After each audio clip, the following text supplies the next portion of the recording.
Inauguration hier à Nice d'un bassin olympique de 50 mètres avec 10 lignes d'eau, entièrement dédié à l'élite de l'Olympique Nice Natation, un club qui s'est particulièrement distingué aux derniers Jeux Olympiques de Londres en décrochant 9 médailles dont 4 en or. Rencontre avec Fabrice Pellerin, l'entraîneur de l'ONN, qui s'est particulièrement impliqué dans la réalisation de ce bassin qui répond parfaitement aux besoins d'un nageur de haut niveau.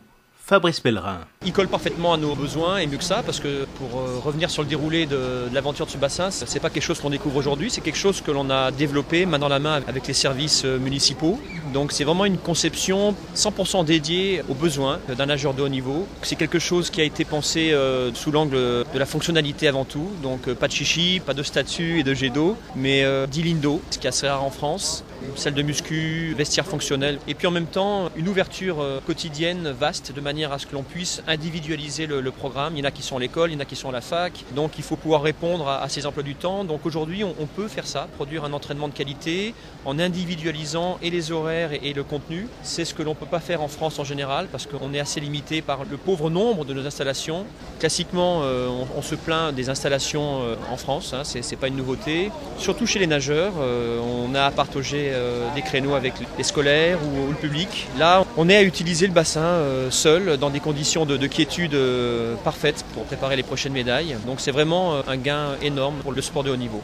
S'entraîner toute l'année en plein air, c'est pas trop dur en hiver? Non, alors ça se fait ailleurs, dans des pays bien plus froids. C'est une question justement de qualité de produit. L'effort a été fait sur la chaufferie, sur les chaudières. On a des chaudières de très haut niveau qui sont capables de maintenir l'eau, quelle que soit la température extérieure, à 30, 31 degrés même. Plus une bâche de haut niveau de technologie, puisque c'est un système hydraulique qui fait remonter le sol et qui permet de conserver, sans chauffer l'eau, on peut garder une eau à température identique pendant une semaine.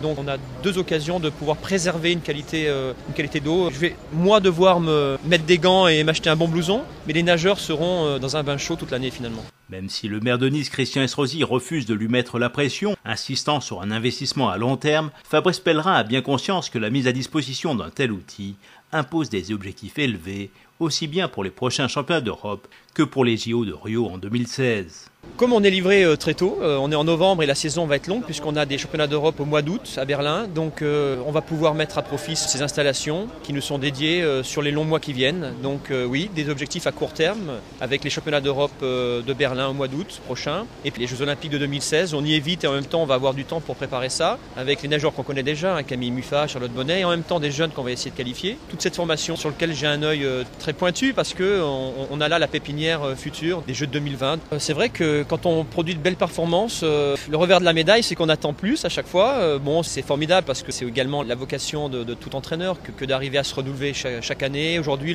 l'objectif que j'annonce, c'est de pouvoir qualifier 6 à 7 nageurs aux Jeux Olympiques de Rio. Donc il va falloir travailler dur pour qu'aux côtés de Camille, Charlotte, Damien Joly, on ait quelques jeunes que l'on aura formés à Nice et ce sera une fierté de pouvoir ambitionner des médailles, mais pas seulement une représentativité forte de la ville et de la France avec des nageurs que l'on formera ici dans ce bassin. Un bassin qui n'est que la première étape d'un vaste complexe nautique capable d'accueillir de grandes compétitions, mais aussi de faire rêver des nageurs étrangers, déjà prêts à venir y faire des stages.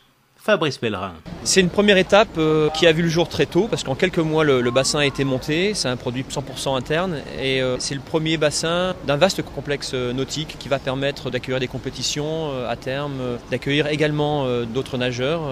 C'est un rêve que j'ai que de pouvoir contrebalancer finalement une tendance qui est celle d'aller fantasmer sur les États-Unis, l'Australie. Ces pays ont des atouts qui sont certains pour attirer la population européenne. Aujourd'hui avec ce type d'outils, je pense qu'on peut peut-être inverser la tendance et puis faire rêver à notre tour des nageurs américains ou australiens. J'ai des coachs amis qui sont en Afrique du Sud, qui sont aux États-Unis, qui savent que ce bassin ouvre là et qui m'ont déjà demandé s'il était possible de faire des stages à l'avenir et c'est quelque chose qui devrait pouvoir se faire assez rapidement je pense.